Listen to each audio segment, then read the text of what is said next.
মা যদি আইসা বলে, এই শোন এদিকে আয়, তোর সাথে কথা আছে, বলবেন মা কি বলবা বলো।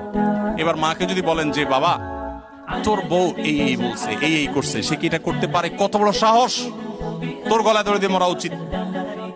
মা যদি এসব কথা বলে, মাকে একইভাবে বলবেন মা আল্লাহ নবী সাল্লাল্লাহু আলাইহি সাল্লাম কোনোদিন স্ত্রীদের গায়ে হাত তোলেন নাই। ইসলামে যদি বউ পিটানোর নির্দেশ থাকতো তো আজকে ঠ্যাং উপর দিক বাইন্দা আমি পিটাতাম।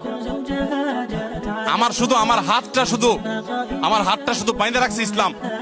আল্লাহ রসুল কোনোদিন স্ত্রীদের গায়ে হাত তুলেন না। না হলে মা এত বড় সাহস, এরকম কথা সে বলতে পারে।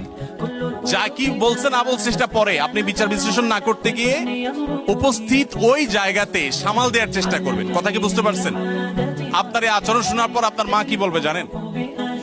মাও ঠিক ওই বউয়ের মতোই বলবে, আমার ছেলেটা আসলেই মানুষ ভালো, সমস্যা হলো আমার পোলাটা না বোকা।